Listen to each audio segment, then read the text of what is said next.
शिवोहम। शिवोहम गुरुदेव। शिवोम स्वामी। हाँ, शिवोहम। प्रणाम गुरुदेव। शिवोहम। शिवोहम।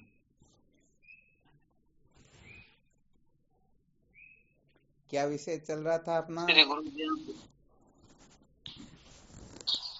संसार को बनाए रखकर कभी भी सत्य का साक्षात्कार नहीं किया जा सकता। संसार को बनाए रखकर कभी भी सत्य का साक्षात्कार नहीं किया जा सकता, यही चल रहा था ना? जी गुरुदेव। कल क्या सुनाया था इसके अंतर्गत? श्रुति माता परम प्रमाण क्यों है? श्रुति माता परम प्रमाण क्यों है?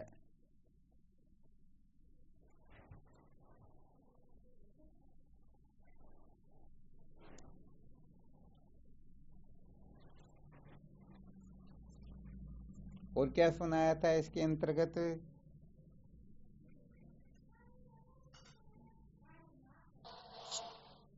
गुरुदेव, वेद भगवान अपरुष्य है, अन्य शास्त्र पुरुष है, इसीलिए परम प्रमाण है वेद। बहुत अच्छी बात है।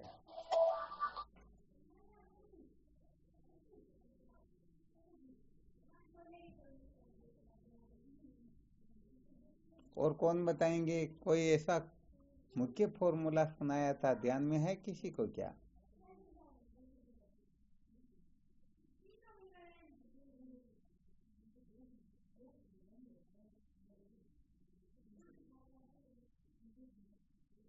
प्रणाम गुरुजी। हाँ शिवोम, बोलो।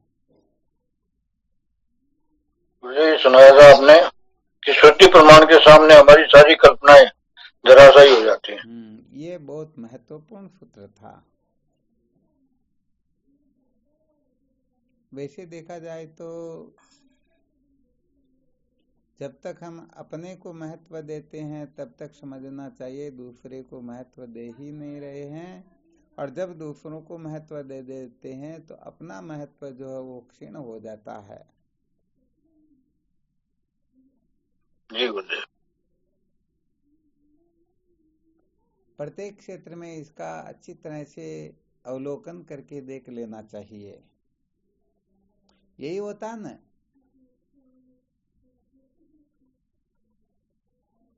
तो यदि हम अपने को श्रेष्ठ समझते हैं तो सचमुच में अपने से श्रेष्ठ किसी को समझेंगे ही नहीं। एक प्रकार से साइकोलॉजी भी समझ लीजिए, ये मनोवैज्ञानिक तथ्य ही है एक प्रकार से। जब अपने में श्रेष्ठ पने का अभिमान आ जाता है तो हम चाहे कोई क्यों न हो उसमें किसी न किसी प्रकार की कमी निकाल ही लेते हैं।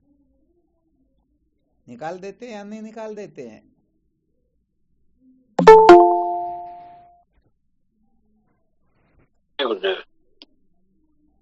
तो यहाँ पर श्रुति माता को जो प्रमाण बताया गया, जब हम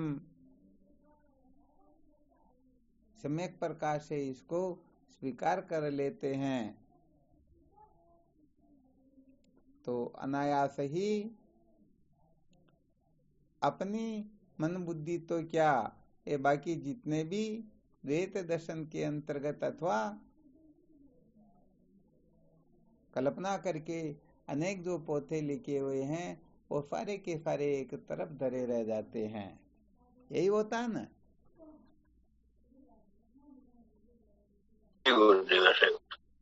हाँ, तो इनको सचमुच में हम श्रुति माता परम प्रमाण है ना ऐसा निश्चय करेंगे तब ही, और यदि ऐसा नहीं कर पाएंगे तो फिर हम जो कल्पना करके बैठे हुए हैं उसी को हम ठीक प्रकाश से समझेंगे, अथवा अपने को जो जो जैसे जैसे अपने को जीवन में मिले उनको जैसा अनुभव था, जैसा उनका विचार था, वो का वो अपने में थोप देते हैं, हम वो का वो करने लग जाते हैं। और जब श्रुति माता परम प्रमाण है ऐसा निश्चय हो जाता है तो फिर सत्य कहे तो गुरुदेव भी श्रुति माता के अनुकूल है या नहीं, हम इसकी भी परीक्षा करके देख लेंगे। क्योंकि ये मानव जीवन जो है बहुत ही दुर्लभ, बहुत ही मुश्किल से मिला हुआ है, और कल्पना में उलझे रह करके इस जीवन को पूरा करने के लिए तो है ही नहीं। तो ये सत्य के साक्षात्कार के लिए ही है। इसलिए यदि अपना कोई रास्ता ठीक नहीं है तो श्रुति माता की मर्यादा में रह करके अपने को ठीक रास्ते लग जाना चाहिए। कोई दिक्कत नहीं ना इसमें तो। अच्छा, एक और विशेष महत्व, विशेष सूत्र बता देते हैं। जो सचमुच में श्रुति माता को प्रमाण समझेगा, वास्तव में अविद्या के बंधन से वही मुक्त हो पाएगा, वही ज्ञान को महत्व देगा, और सबसे बड़ा गुरु भक्त भी वही होगा। सचमुच में गुरुदेव के द्वारा जो उपदेश किया जाता है उसको पूर्ण रूप से हृदयंगम वही कर पाएगा। क्योंकि श्रुति माता स्वयं गुरु ब्रह्मा आदि यशे देवे प्राभक्ति इस प्रकार का संकेत करते हैं ना, अयम आत्मा प्रवचने न लभ्यो आदि आदि। तो देखो यहाँ पर श्रुति माता विषय हैं। इस बात को अच्छी तरह से समझ करके जब पूर्ण रूप से महत्व दे देंगे तो सचमुच में ये जितने भी अभी बताए गए हैं इनको महत्व हम पूर्ण रूप से तब ही दे पाएंगे, वरना सचमुच में पूर्ण रूप से महत्व दे ही नहीं सकेंगे। बिल्कुल ठीक है ना?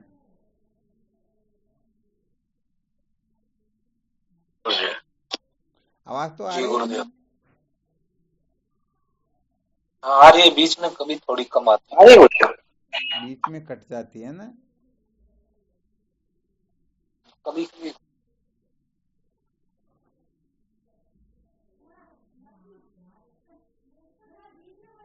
तो ये रहस्य थोड़ा विशेष रूप से समझना अपने को।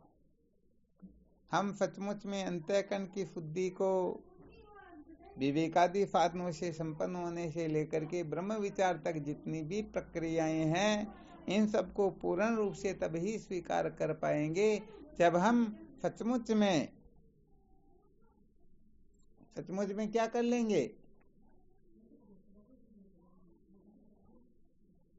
तो परम प्रमाण मानेंगे।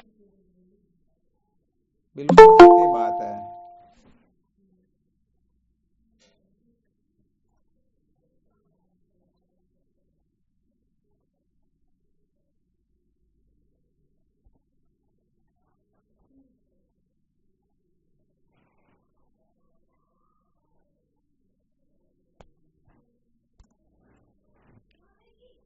शिवोहम शिवोहम गुरुदेव। आवाज आ रही है ना? शिवोहम आ रही गुरुदेव। चलो बहुत अच्छी बात है। तो क्या होता है कि इंद्रियों के द्वारा, मन के द्वारा, बुद्धि के द्वारा जिस वस्तु को हम जान सकते हैं, देख सकते हैं, अनुभव कर सकते हैं, उसमें तो हम तर्क वितर्क कुछ न कुछ करके समझ ही लेते हैं, अथवा उसमें कुछ न कुछ हम संशय विपर्य कर ही लेते हैं। परंतु जो वस्तु इंद्रिय से अजन्य है, अर्थात मन सहित वाणी लौट करके जहां से आ जाती हैं, उस तत्व को परमात्मा कहते हैं। तो बताओ वहां किसी भी प्रकार का तर्क वितर्क काम करेगा क्या? नहीं करेगा ना। अब वहां किसी प्रकार का तर्क वितर्क काम नहीं करता, तो जब श्रुति माता उस तत्व का निरूपण करेगी तो हम तर्क वितर्क कर देंगे क्या? नहीं करेंगे। हाँ, समझने की चेष्टा बिल्कुल करेंगे, 100% करेंगे। क्योंकि कल वाला ही फॉर्मूला यहाँ लागू हो जाएगा कि अपुरुष होने के कारण हम यदि दोष दृष्टि करें, कुतर्क करें या ऐसा वैसा कुछ करें, तो यहाँ पर तो संभव है ही नहीं। संभव है क्या? नहीं है। बिल्कुल नहीं है, सत्य बात है। तो साधकों को सर्वप्रथम क्या कर लेना चाहिए?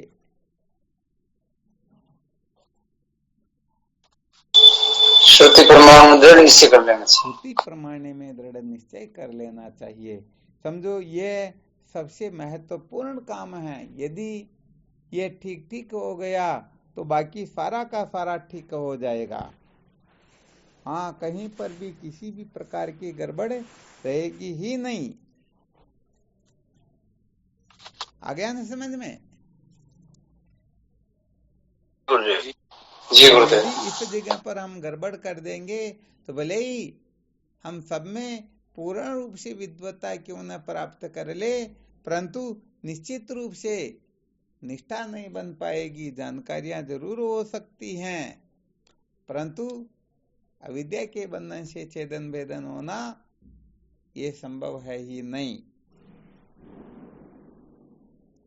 क्योंकि हमारे भीतर इस प्रकार के संस्कार बैठे रहते हैं कि भाई हमने जिस शास्त्र को पढ़ा उस शास्त्र को बनाने वाले सृष्टि आदि की उत्पत्ति के पश्चात ही तो हुए।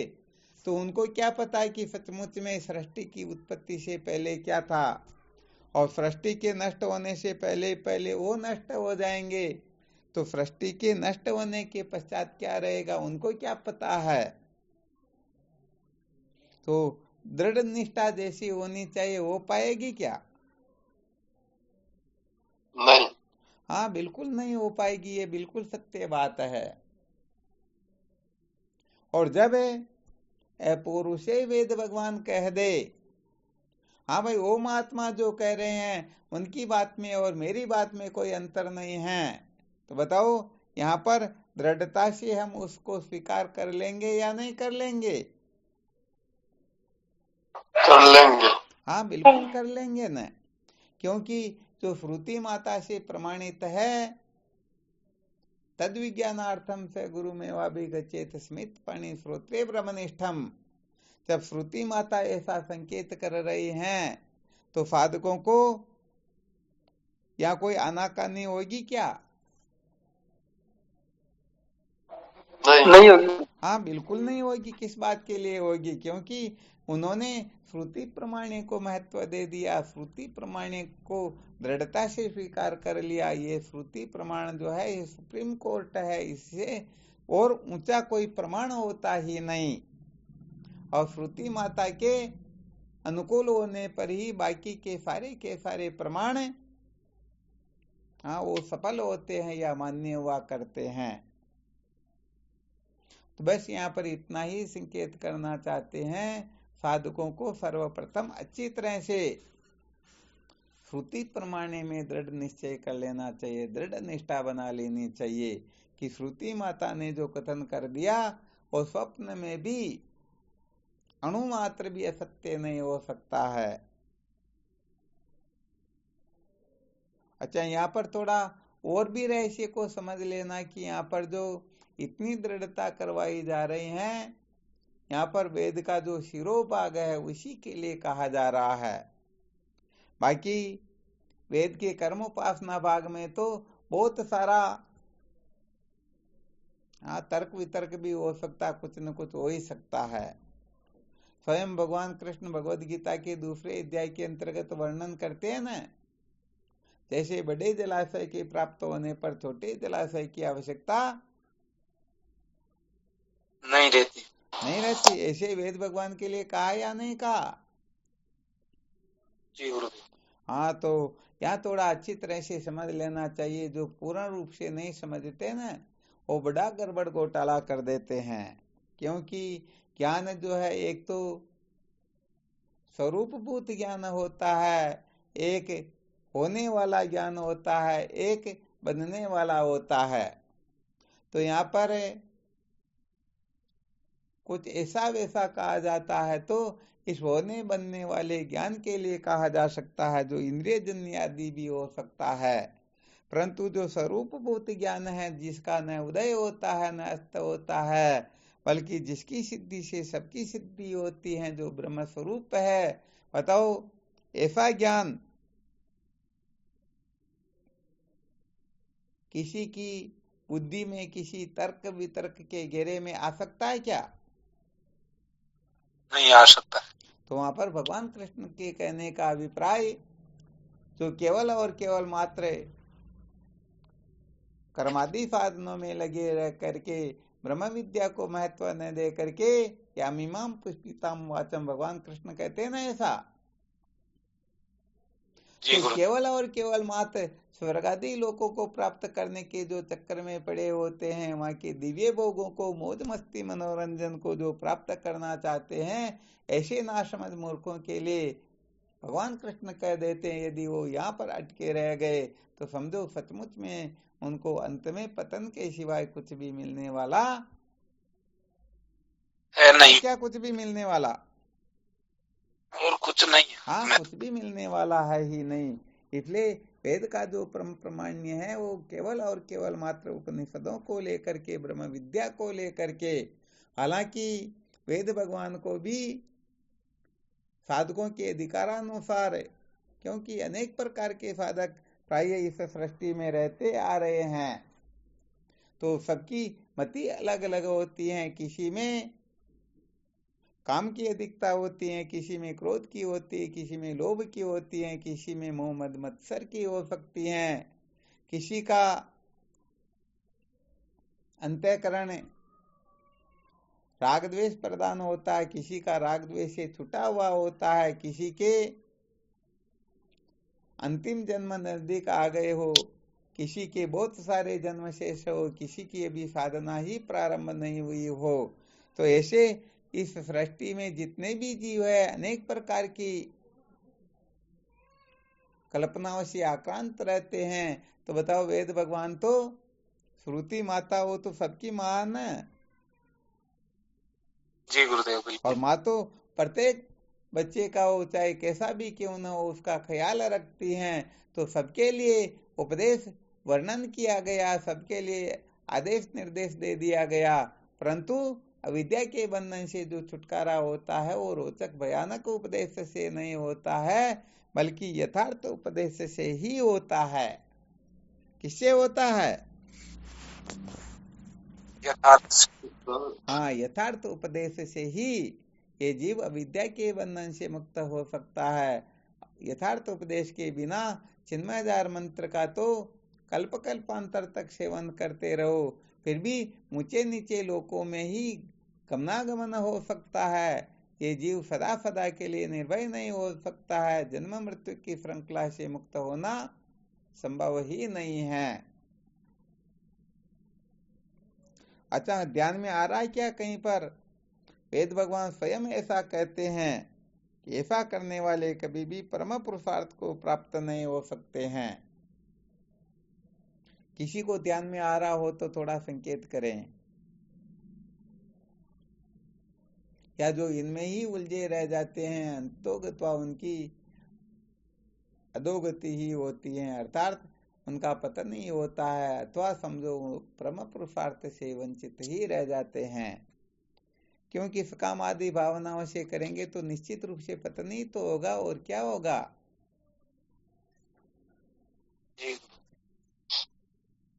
हाँ, ऐसा कुछ ध्यान में आ रहा हो तो संकेत करो। प्रणाम गुरुदेव भगवान। हाँ, शिवो हम। गुरुदेव गुरुदेव गुरुदेव संशयात आत्मा होते हैं। क्या हुआ? जो संशयात आत्मा होती है। हाँ, संशयात्मा होते हैं तो उन्हीं का पतन होता है, वही कभी कामयाब नहीं। अभी प्रश्न ये नहीं है। प्रश्न यहाँ पर ये है कि ब्रह्म विद्या को छोड़ करके वेद भगवान में 1,00,000 मंत्र है, जिनमें से 4,000 मंत्र ज्ञान कांड को निकाल दीजिए, बाकी जो 96,000 मंत्र है, यदि उन मंत्रों का आश्रय लेकर के ही कोई समझ ले मैं इनसे ही कृतार्थ हो जाऊंगा, तो ये संभव है क्या? जी नहीं महाराज जी। हाँ, बिल्कुल भी संभव नहीं है। तो संभव नहीं है, इसके लिए कोई आपको युक्ति प्रमाण ध्यान में आ रहा हो तो थोड़ा अपना अनुभव प्रकट करे कि हाँ, किसी भी साधक को शिवम स्वामी जी। हाँ, शिवोहम।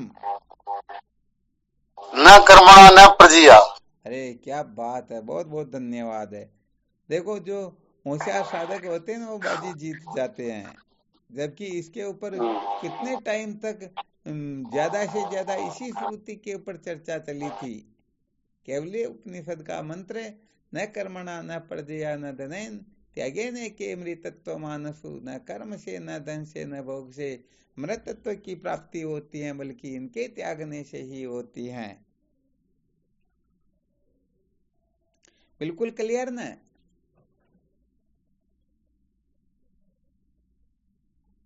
जी गुरुदेव। जी स्वामी जी। बिल्कुल समझ में आ गया क्या? बिल्कुल।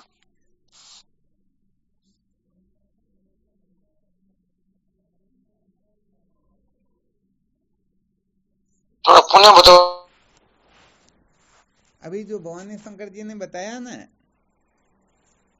न कर्मणा न प्रजया न धनेन त्यागेन के मृतत्व मानसु, न कर्म से न धन से न भोग से मोक्ष होती है, बल्कि इनके त्याग करने से होती हैं।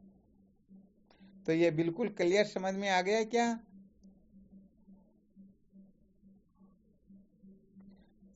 या फिर आवाज नहीं आ आ रही? गया गुरुदेव।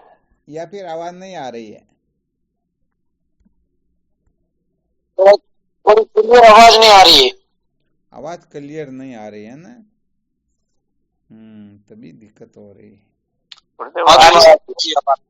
अब आवाज आ रही है?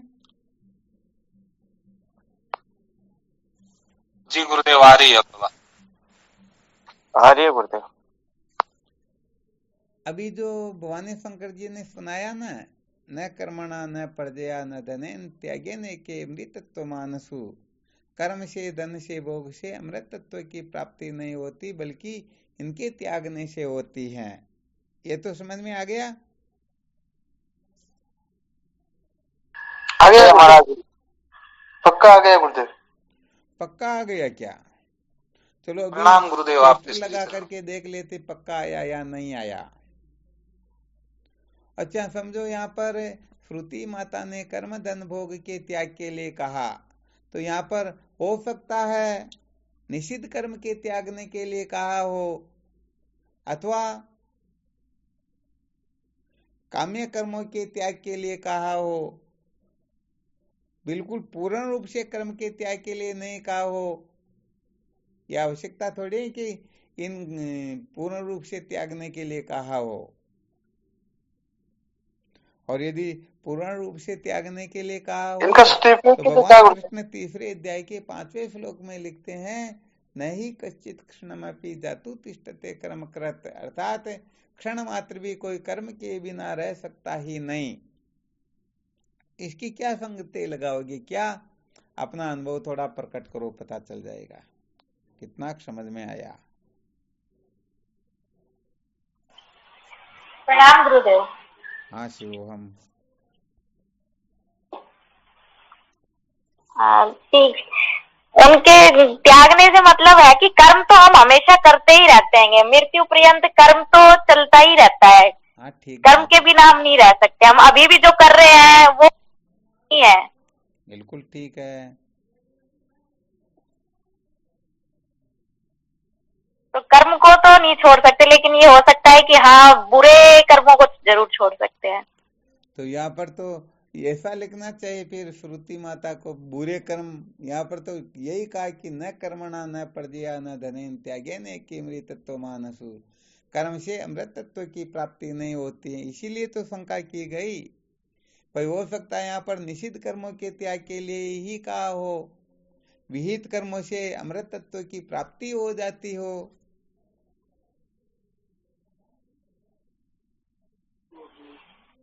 रामदीन जी माँ साहब, आवाज आ रही है? शिवम बाबू जी। हाँ शिवम बोलो। कर्म से तो हाँ, कर्म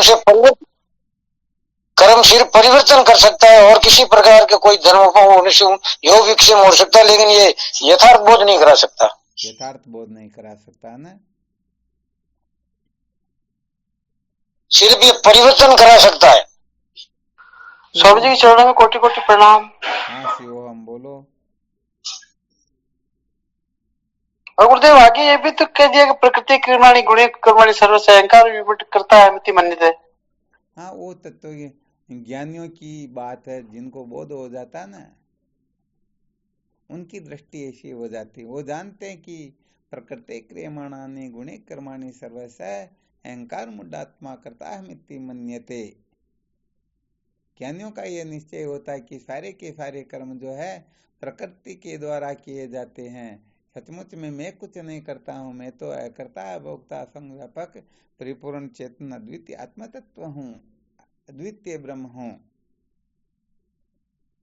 अभी अपना विषय चल रहा है कि कर्म से मोक्ष होती है या नहीं। वेद भगवान ने कथन कर दिया कि कर्म से मोक्ष नहीं होती, तो यहाँ कर्म का अर्थ निषिद्ध कर्म भी तो हो सकता ना। निषिद्ध कर्म के त्याग के लिए कह रहे हो, विहित कर्म के लिए नहीं। थोड़ा इसको सिद्ध करके बताना अपने को। गुरुदेव कर्म समुच्चय से ही मुक्ति बताइए। नहीं, वो फिर विषय से विषयांतर हो रहे हो। सम समुच्चय तो बताइए नहीं गुरुदेव। नहीं, यहाँ पर कर्म से मोक्ष नहीं होती है। अबले कर्म समुच्चय समझो चाहे सम समुच्चय समझो, कर्म का निषेध ही कर दिया तो फिर यहाँ कर्म समुच्चय सम समुच्चय क्या। सम समुच्चय का तो समझो निषेध हो ही गया, और कर्म समुच्चय का करें तो कर्म समुच्चय के अंतर्गत पहले कर्म करके जिज्ञासा उदय और उसके बाद पश्चात ज्ञान के द्वारा अमृत तत्व की प्राप्ति। परंतु यहाँ पर कोई पूर्व पक्षी इस प्रकार की शंका कर सकते हैं, भाई यहाँ पर निषिद्ध कर्म के लिए ही श्रुति माता मना कर रही हैं, बल्कि विहित कर्म के त्याग के लिए कहीं कहा गया ही नहीं। और जिसके लिए भी क्षण मात्र भी कोई कर्म के बिना नहीं रह सकता, यह संकेत भी किया गया।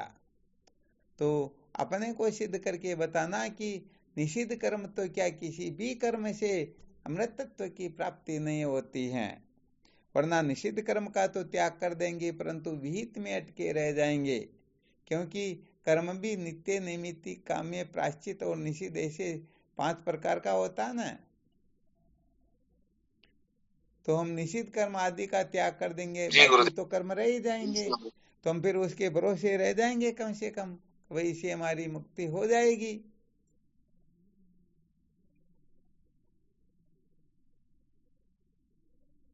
जी मैंने अभी निवेदन किया था कि कर्म में तो परिवर्तन करने की क्षमता है और इसमें कोई क्षमता है ही नहीं। बहुत बहुत धन्यवाद, आपने बताया, बिल्कुल युक्ति युक्त बता दिया। फिर भी पूर्व पक्षी बड़े खतरनाक होते हैं, वो भी कह देंगे भाई कर्म परिवर्तन करता तो हम पहले संसार चक्र में पड़े हुए हैं, इसका परिवर्तन करके हमको मुक्ति का लोक मिल जाएगा। समझो ऐसा कथन कर दिया, फिर क्या कहेंगे।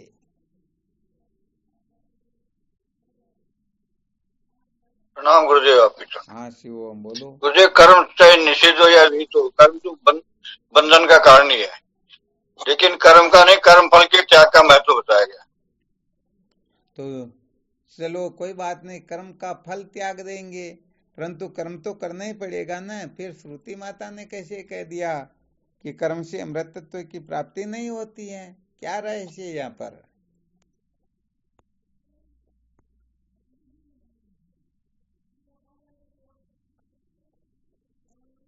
वैसे रामदीन जी महासाहब ने बहुत गजब का सूत्र बता दिया। हम चाहते हैं कि बाकी के साधक भी कुछ ऐसे सूत्र बताए जिससे सिद्ध हो जाए कि सचमुच में कर्म से मुक्ति होती ही नहीं, परंतु साधक बहुत ढीले रह रहे, करें तो क्या करें।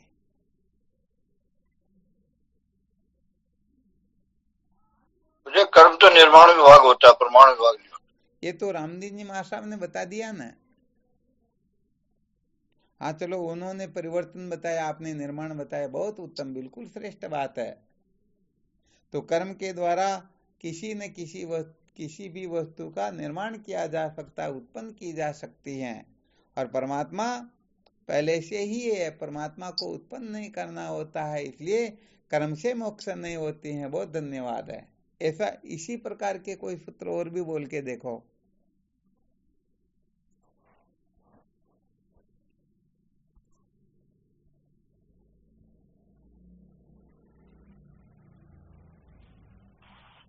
प्रणाम गुरुजी। हाँ शिवोहम। स्वामी जी सत्संग सुनने से ये भी तो कर्म ही कर दे हम, इसके द्वारा भी हो सकते हैं। हाँ, यहाँ पर सिद्ध करना है कि कर्म के द्वारा मोक्ष नहीं होती, बल्कि मोक्ष ज्ञान से ही होती है। इसके लिए कोई युक्ति फॉर्मूला हो तो वह बताओ।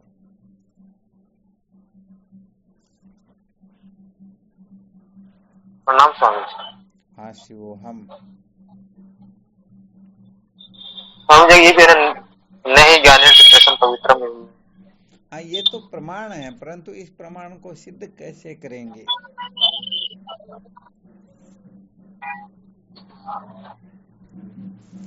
हाँ शिवोहम बोलो।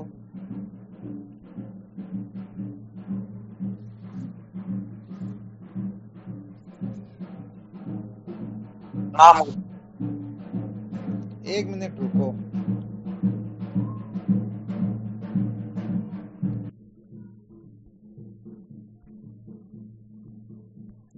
हाँ शिवोहम, अब बोलो। सदानंद जी महाराज क्या कहना चाह रहे नाम थे? प्रणाम गुरुदेव। हाँ शिवोहम बोलो। कर्म से स्वामी जी चाहे शुभ हो अथवा अशुभ हो, शुभ हो तो स्वर्ग आदि मिल जाएगा, अशुभ हो तो नीच योनि में चला जाएगा, परंतु मोक्ष नहीं होती है, क्योंकि कर्म स्वयं अज्ञान जन्य है। हाँ, बहुत बहुत धन्यवाद। इसको इसलिए कहते ब्रह्मास्त्र। चाह रहे थे ऐसा कोई अकाट्य फॉर्मूला प्रस्तुत करे जिससे फिर संसार में किसी की सामर्थ्य है ही नहीं कि वह इसको नेता सिद्ध कर सके। अर्थात सदानंद जी महाराज का रहस्य समझ में आ गया। आप कहना ये चाहते हैं कि अज्ञान की जो निवृत्ति होती है उसी को शास्त्रों में, वेद भगवान में मुक्ति का कथन किया गया है। मोक्ष जो है अज्ञान की निवृत्ति को ही कहते हैं। अज्ञान की निवृत्ति ही जीवन की सार्थकता होती है। अज्ञान की निवृत्ति को ही परम पुरुषार्थ कहते हैं। तो जब तक अज्ञान की निवृत्ति नहीं हो जाती है तब तक ये जीव जन्म मृत्यु की श्रृंखला में भटकता ही रहता है, क्योंकि अज्ञान से ही सारा का सारा जन्म मरणादिक संसार विस्तृत होता रहता है। तो यदि कर्म के द्वारा अज्ञान की निवृत्ति हो जाए तब तो इस कर्म को हम साधन स्वीकार कर लेंगे, और यदि इससे अविद्या की निवृत्ति नहीं हो, ज्ञान की निवृत्ति न हो, तो इससे कभी भी अमृत तत्व की प्राप्ति हो सकती ही नहीं। बिल्कुल क्लियर ना? जी गुरुदेव। हाँ, ऐसे फॉर्मूले साधकों को बहुत अच्छी तरह से अनुभव में होने चाहिए। भले बहुत गजब की नींद आ रही हो और उसमें भी कोई पूछ ले तो तुरंत ऐसी युक्ति प्रस्तुत करे कि उस युक्ति का काट किसी के पास में हो ही नहीं। हालांकि पहले जो सूत्र बताए गए वो भी बड़े विलक्षण थे, बहुत अच्छे थे, वो भी ऐसे गड़बड़ घोटाले वाले नहीं है, परंतु इसको सिद्ध कैसे किया जाता, इसमें ये हुई प्रबल युक्ति। बाकी जो सूत्र थे भाई इनके द्वारा ये हो सकता, ये नहीं हो सकता, परंतु यही क्यों होता है, ये क्यों नहीं होता है, इसको सिद्ध करने के लिए फिर तर्क चाहिए, फिर युक्ति चाहिए, फिर यहाँ प्रबल प्रमाण चाहिए, प्रबल फॉर्मूला होना, तब जाकर के ये निश्चय होता है। अब भले कोई भी साधक इसका खंडन करके बताए तो फिर विचार करें, भाई अज्ञान की निवृत्ति कर्म से होती ही नहीं, बल्कि यह कर्म स्वयं अज्ञान का कार्य होने से कार्य कारण को नष्ट नहीं कर सकता है। इस दृष्टि से देखा जाए तो कभी भी कर्म चाहे निषिद्ध हो, चाहे विहित हो, नित्य हो, चाहे नैमित्तिक हो, किसी भी प्रकार का कर्म क्यों न हो, यहाँ तक निष्काम कर्म से भी ध्यान देना अच्छी तरह से, निष्काम कर्म से भी अज्ञान की निवृत्ति नहीं हो सकती है, विद्या की निवृत्ति नहीं हो सकती है। हो सकती है क्या? नहीं हो सकती। फिर निष्काम कर्म से क्या होगा? अंतःकरण की शुद्धि। हाँ, ये तो सभी कहते हैं, सुनते ही आ रहे। और कोई साधक बताएंगे क्या?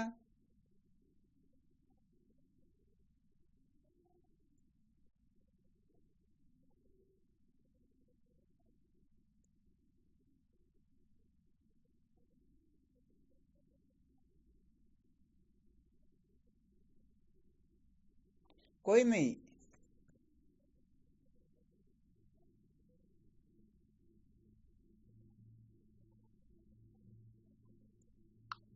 शिव गुरुदेव, हाँ, शिवोहम। वो क्रम जिससे परमात्मा प्रसन्न हो गए। हाँ बिल्कुल। तो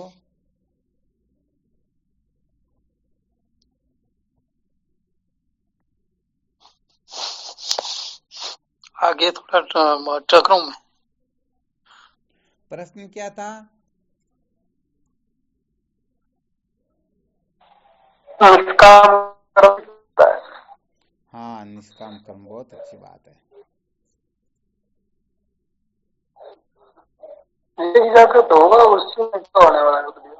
क्या होगा? यदि जागृत रहेगा उससे तो क्या होगा? निष्काम कर्म से यदि लगेगा नहीं हमारा।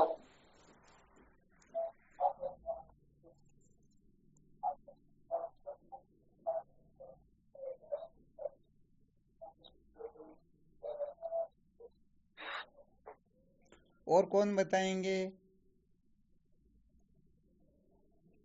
अच्छा चलो, कोई दिक्कत नहीं, निष्काम कर्म से स्वीकार कर लेते हैं। अभी तो बताया गया अंतःकरण की शुद्धि होती है, तो निष्काम कर्म से अंतःकरण की शुद्धि क्यों होती है? क्या कारण है? क्या इसमें ऐसा रहस्य ईश्वर है कि प्रसन्न होते हैं निष्काम कर्म निष्काम से? कर्म। क्या बताया? प्रणाम स्वामी जी। हाँ शिवम, बोलो। जी, निष्काम कर्म से हमारी जो संवेदनाएं हैं वो प्रबल हो जाती है और उससे हम कर्म से फल को खुद से अलग कर लेते हैं। मतलब कर्म करते हैं उसमें फल की इच्छा नहीं रखते। बहुत अच्छी बात है। अच्छा, फल की इच्छा नहीं रखेंगे तो क्या उनका परिणाम निकलेगा? क्या फल मिलेगा? ऐसी क्या क्या स्थितियां यहाँ उत्पन्न हो जाएगी?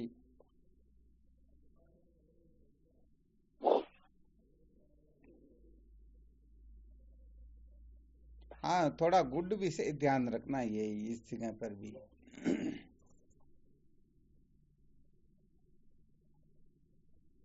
ये निष्काम कर्म जो है स्वामी जी, ये समर्पण भाव से होता है। हाँ, वो तो बिल्कुल होगा ही होगा, इसमें तो कोई बड़ी बात नहीं।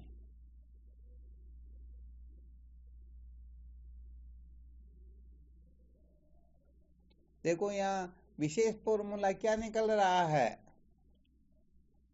निष्काम कर्म जो है केवल और केवल मात्र ईश्वर की प्रसन्नता के लिए, इष्ट की प्रसन्नता के लिए ही किया जाता है। तो बताओ यहाँ पर हम जो कुछ भी कर्म करेंगे उसमें स्वतंत्र है या परतंत्र है? स्वतंत्र है गुरुदेव। स्वतंत्र कहाँ पर? स्वतंत्र है तो फिर चोरी अन्याय कुछ भी करो ना। यहाँ पर तो इष्ट को प्रसन्न करना, तो इष्ट जैसा चाहे वैसा ही अपने को करना होगा।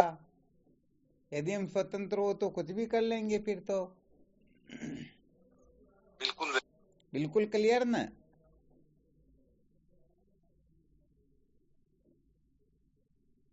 जी गुरुदेव, जी बिल्कुल। स्वामी जी। तो कहने का मतलब है, महाराज जी, कर्म तो कर्म ही है, चाहे सकाम हो चाहे निष्काम हो चाहे तप कर्म हो। ठीक बात है। मतलब उसमें वो क्षमता नहीं है, वो आपने कहा जो वैसे स्वरूप की जानकारी होने का। कैसे?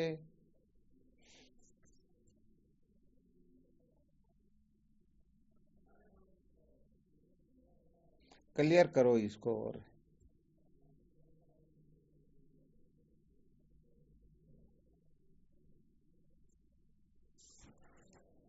थोड़ा गुड विषय भी है ना, साधकों के लिए थोड़ा विशेष रूप से समझना इसको।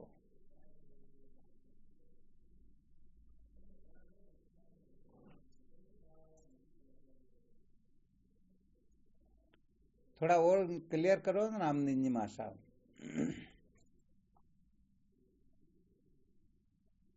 महाराज जी हमें जितना हमारे समझ में थी इतना आपको फरमाए आप। नहीं, बहुत धन्यवाद, कोई दिक्कत नहीं। देखो यहाँ पर क्या संकेत करना चाहते थे कि कर्म के अंतर्गत हम सबने वो सुन रखा न, 14 20 50 भय फत हो 1000 तो लाख मंगेगी। तो कहने का मतलब वासना दिन प्रतिदिन अधिक से अधिक बढ़ती या नहीं बढ़ती है? बढ़ती है स्वामी, बढ़ती है ना। अच्छा, वेद भगवान का तात्पर्य है कर्म से मोक्ष नहीं होती है।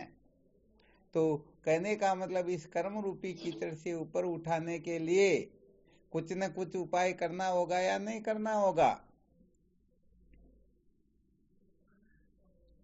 करना होगा महाराज। अरे भाई, हम यदि सकाम भावना से कर्म करेंगे तो स्वर्ग लोक की प्राप्ति हो, ऐसा करेंगे तो फिर अपने को शांति नहीं मिलेगी। नहीं नहीं, स्वर्ग लोग तो क्या स्वर्ग का राजा ही बन जाएं और धीरे धीरे फिर ब्रह्मलोक तक के भोग और फिर ब्रह्मा जी का पद प्राप्त करने की आगे से आगे इच्छा बढ़ती रहेगी या नहीं रहेगी?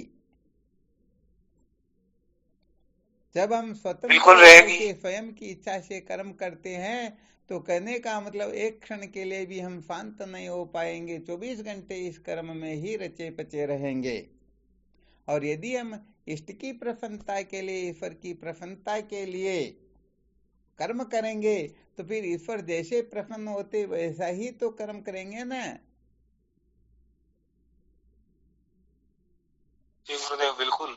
अब विचार करके देखो, किसी को 24 घंटे काम के लिए कोई फॉर्मूला मिला हुआ हो और किसी को 1 घंटे के लिए मिला हुआ हो, तो बताओ दोनों में से किसका चित्त थोड़ा शांत हो सकेगा? जो 24 घंटे कर्म में ही रचा पचा रहेगा वो कर्म के बारे में ही सोचेगा या दूसरे के बारे में सोच सकेगा?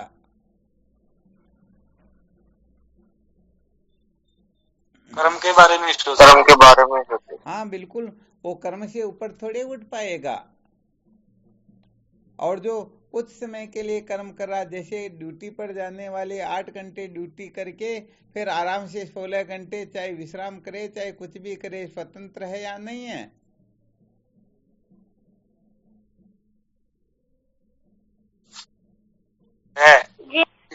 तो बस यहाँ पर विशेष बात यही है कि ये अनादिकाल से जीव कर्मों के कीचड़ में, कर्मों के दंगल में ऐसा उलझा हुआ है कि 24 घंटे इसको फुर्सत मिलती ही नहीं। 24 घंटे इसके मन में चिंतन चलता रहता, संकल्प विकल्प चलते रहते कि मैंने क्या किया, क्या कर रहा हूँ, क्या करना है, ऐसा सोच करके 24 घंटे ये मौज मस्ती मनोरंजन में भोग पदार्थों को प्राप्त करने के लिए, स्वर्ग आदि लोकों की प्राप्ति के लिए 24 घंटे उलझा रहता या नहीं रहता है? और ऐसे यदि कोई उलझा रहेगा तो उसके अंतर तत्व की जिज्ञासा जागृत हो, ऐसा कोई हो सकता है क्या? नहीं हो सकता। हाँ, कभी हो सकता ही नहीं ना। तो इसीलिए कहने का मतलब निष्काम कर्म से अंतःकरण शुद्ध क्यों होता है? क्योंकि सकाम कर्म तो वह करेगा नहीं और ये सकाम कर्म ही अंतःकरण को अशुद्ध अधिक से अधिक करता है। सकाम कर्म से ही इच्छाएं बढ़ती हैं, सकाम कर्म से ही हम दिन रात बेल बने रहते हैं। और जब निष्काम भाव से कर्म करने लगते हैं तो इसमें अपनी स्वयं की प्रसन्नता को नहीं देखा जाता बल्कि ईश्वर की प्रसन्नता का ध्यान रखा जाता है। तो जब स्वयं की प्रसन्नता को महत्व न दे करके ईश्वर की प्रसन्नता को महत्व देंगे तो बताओ कर्माधिक्य से हम छुटकारा प्राप्त करने लगेंगे या नहीं लगेंगे? जो मन में आ रहा वो करने लगेंगे क्या? करेंगे क्या? बिल्कुल लगेंगे। नहीं करेंगे ना? नहीं करेंगे। ये बिल्कुल पक्की बात है। कहने का मतलब 24 घंटे किसी न किसी कर्म में उलझे रहना, यही तो अंतःकरण की शुद्धियां होती है। वास्तव में देखा जाए तो हम नित्य शुद्ध बुद्ध मुक्त स्वभाव से ही है या नहीं है? जी स्वामी। हाँ, बुद्ध मुक्त होते हुए भी कुछ न कुछ करते रहते हैं तो ये अनुभव अपने को हो पाता ही नहीं।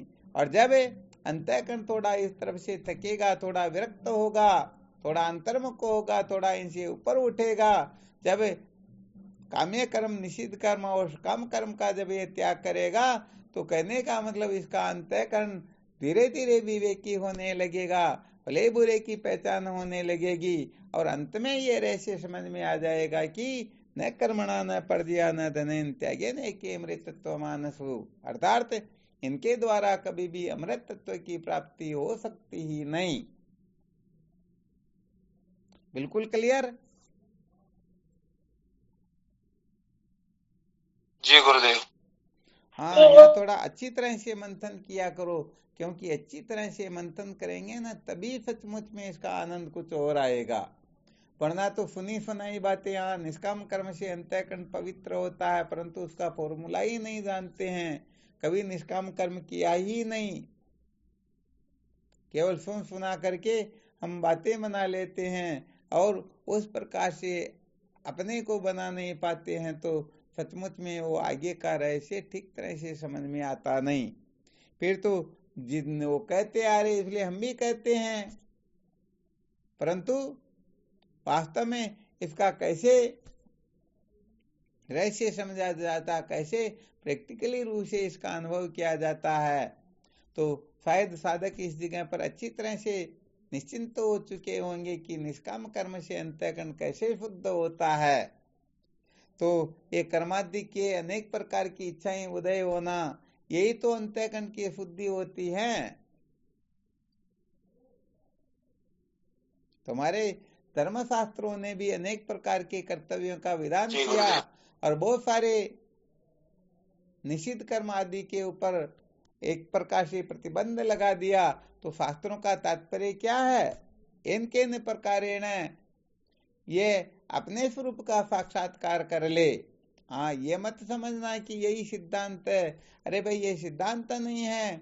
निष्काम कर्म कभी सिद्धांत नहीं होता है। निष्काम कर्म तो हमें इस कचरे से ऊपर उठाने का एक फॉर्मूला है, और जब हम ऊपर उठने लगते हैं तो धीरे धीरे धीरे धीरे धीरे ओए बुद्धि जब परम सयानी हित अनित चितवे तब प्राणी।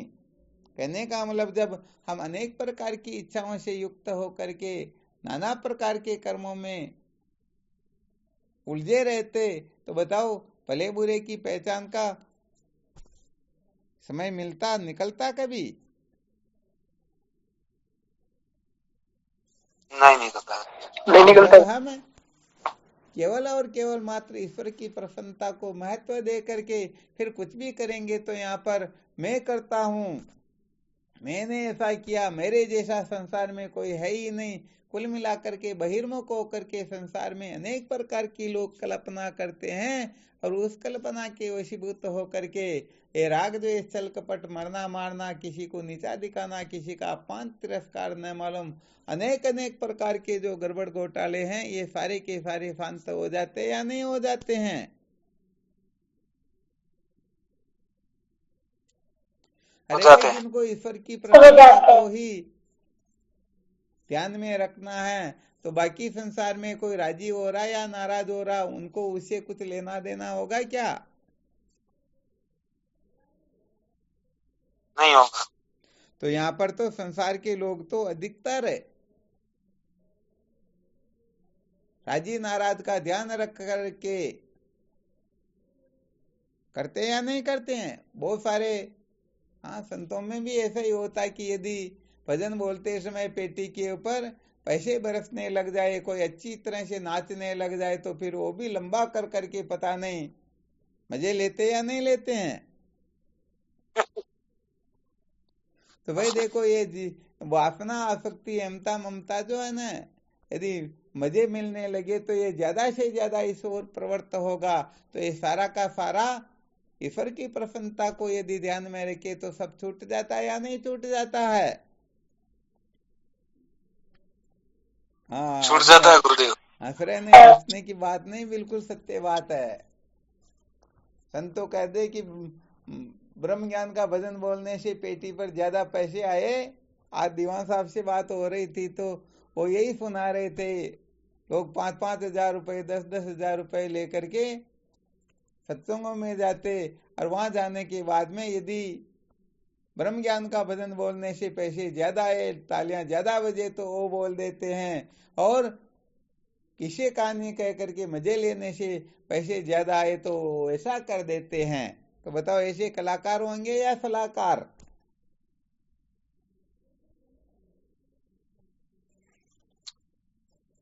ये कलाकार, हाँ, कलाकार ही हो सकते, सलाहकार थोड़े। सलाहकार तो संत होते हैं, कलाकार है गुरु हैं?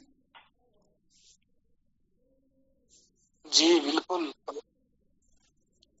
तो भाई बात यही है कि हम भी यदि निष्काम कर्म को महत्व नहीं देंगे तो सच्ची बात यह है कि यह सकाम कर्म भले ही अपने को अनंत कोटि ब्रह्मांड का ऐश्वर्य क्यों न मिल जाए, फिर भी यह शांत नहीं होने देगा। और जब निष्काम कर्म करेंगे तो अपने को तो फायदा कुछ हो ही नहीं रहा, तो बोलो बेगारी कौन करना चाहेगा? रेलवे स्टेशन से कोई वजन उठा देता, चलो भाई 2 किलोमीटर दूर लेके चलना, तो पैसे मिलते हो तो बड़ी प्रसन्नता से जाएंगे। बिना पैसे ले जाना पड़े तो बीच रास्ते में कोई न कोई तरकीब निकाल लेते हैं। बिल्कुल लगा लेते हैं। हाँ, बिल्कुल सत्य बात। हो सच्ची बात यही है कि निष्काम कर्म से ही ये जीव विद्या के बंधन से मुक्त होने की ओर प्रस्थान कर सकता है। निष्काम कर्म से ही अंतःकरण शुद्ध हो सकता है। निष्काम कर्म से ही ईश्वर की प्रसन्नता हो सकती है। बाकी सकाम कर्म के द्वारा जो कुछ भी किया जाएगा उसे अंततोगत्वा पतन ही होने वाला है, जीवन सार्थक तो होने वाला है ही नहीं। बिल्कुल क्लियर? जी गुरुदेव। चलो ये विषय ध्यान में रखना, कल इस पर और मंथन करेंगे। हाँ, कुछ कोई सुनाना चाहते तो बोलो। जी गुरुदेव। मीनू कुछ बोल रही हैं क्या?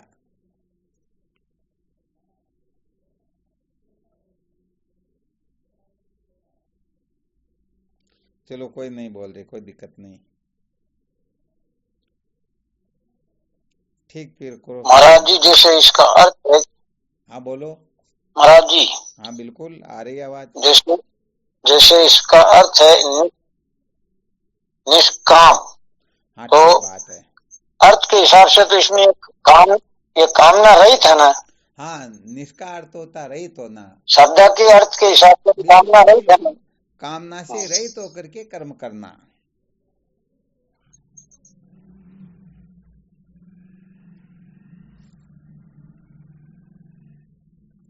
मेरा आपसे निवेदन है कि निष्काम का मतलब भी तो यही होता है कि भाई कामना से रहित है ये। हाँ बिल्कुल, 100% यही बात है।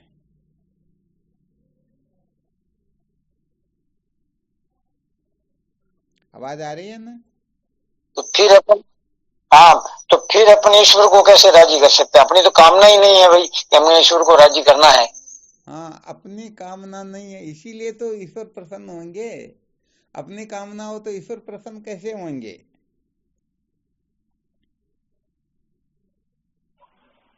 प्रणाम गुरुजी। हाँ बोलो। इसका मतलब ये भी हो सकता है कि हमारी जो इच्छाएं हैं, आकांक्षाएं हैं, जो भी है, उसे हम परमात्मा को समर्पित कर दें। हाँ बिल्कुल बेटे, यही सत्य बात है। ऐसा करके जब हम कुछ भी करेंगे तो वो सारा का सारा साधन बन जाएगा। क्योंकि अपने हिसाब से कुछ करने से फायदा होता हो तो अनादिकाल से अब तक हम कृतार्थ हो गए होते, परंतु इससे कुछ होने जाने वाला है नहीं। इसलिए यहाँ पर कर्मों से ऊपर उठने के लिए, कर्मों पर विजय प्राप्त करने के लिए, कर्माधिक्य से छुटकारा प्राप्त करने के लिए कर्म बंधन रूप है।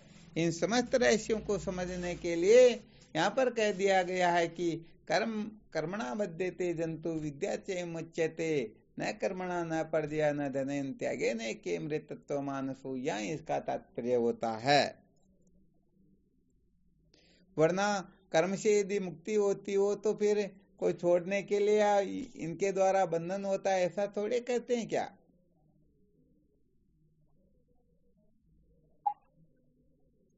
हाँ, और भी विशेष रूप से ध्यान रखना है, सारा का सारा अध्यारोप मात्र होता है।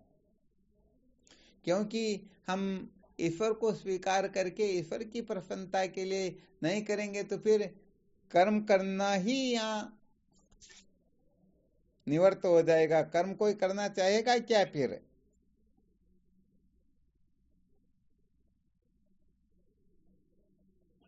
नहीं महाराज। और फिर भगवान तो कहते हैं ना, न कर्मणामारंभा, कर्मों का आरंभ किए बिना कोई निष्कर्मता को भी तो प्राप्त नहीं हो सकता ना। तो कर्म की जीवन में आवश्यकता भी है, और इसकी आवश्यकता पूर्ण होने के बाद में ब्रह्म विचार को महत्व देना ये भी अत्यंत आवश्यक होता है। भाई कोई ग्रहण कर रखा हो तभी तो त्याग होगा, ग्रहण ही नहीं किया तो फिर त्याग किस बात का? बिल्कुल सत्य बात। हाँ, इसलिए कहने का मतलब वो 17 घोड़ों वाला जो दृष्टांत बताया ना, वो महात्मा अपना घोड़ा मिला करके सारा काम कर देते हैं। तो यहाँ पर अपने को कहने का मतलब वही रहस्य इस जगह पर समझना है।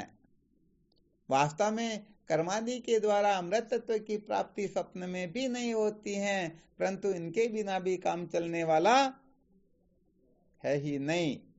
जैसे हाँ, LKG पढ़े बिना कोई कलेक्टर नहीं बन सकता है, परंतु केवल LKG पढ़ करके भी कोई कलेक्टर नहीं बन सकता है। तो यहाँ पर ये कर्म आदि जो है ना,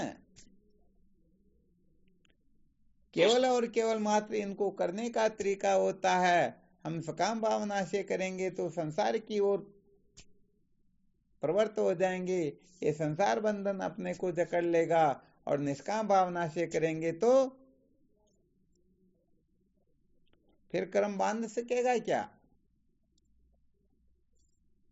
नहीं बांध सकेगा। कुल मिलाकर के यही कर्म अपने को संसार की ओर धक्का दे सकता है, और यही कर्म परमात्मा की ओर प्रवृत्त कर सकता है। फर्क इतना ही है कि सकाम भावना से किया हुआ कर्म पतन की ओर ले जाता है, संसार की ओर ले जाता है, जन्म मृत्यु की ओर भटकाता है, और निष्काम भावना से किया हुआ कर्म हमें मुक्ति की ओर ले जाता है। बात इतनी सी है।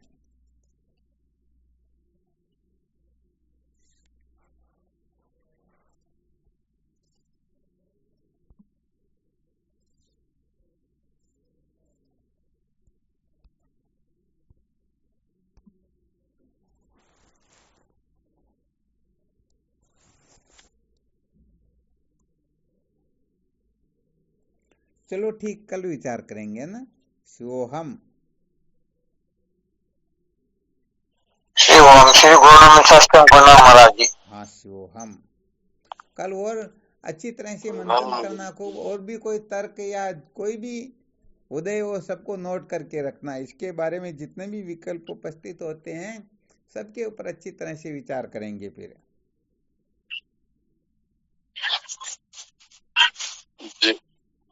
शिवोहम। शिवोहम। गुरुदेव भगवान के श्री चरणों में प्रणाम। शिवोहम। शिवोहम। श्री सतगुरुदेव भगवान के पावन चरणों में साष्टांग प्रणाम। हाँ, शिवोहम। प्रणाम गुरु जी को प्रणाम। शिवोहम। स्वामी जी प्रणाम गुरुदेव आपके। शिवोहम। शिवोहम। प्रणाम गुरुदेव आपके। प्रणाम गुरुदेव। शिवोहम। हाँ, शिवोहम। प्रणाम गुरुदेव आपकी श्री चरणों में प्रणाम बारंबार। शिवोहम। गुरुदेव भगवान के श्री चरणों में साष्टांग दंडवत प्रणाम। शिवोहम। हाँ, शिवोहम। प्रणाम स्वामी जी आपके श्री चरणों में कोटि कोटि प्रणाम। शिवोहम। शिवम गुरुदेव शिवम चरण स्पर्श। हाँ, शिवोहम। शिवम शिवम। शिवम गुरुदेव आपके श्री चरण में साक्षात दंड। शिवोहम। श्री गुरुदेव के चरणों में साष्टांग दंडवत बारंबार प्रणाम। शिवोहम दाता। हाँ, शिवोहम। शिवम गुरुदेव आपके चरणों में शिवोहम। प्रणाम।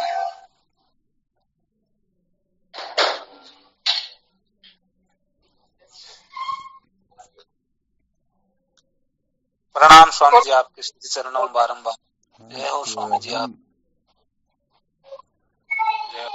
कोटि प्रणाम स्वामी जी, आपके श्री चरणों में। शिवोहम।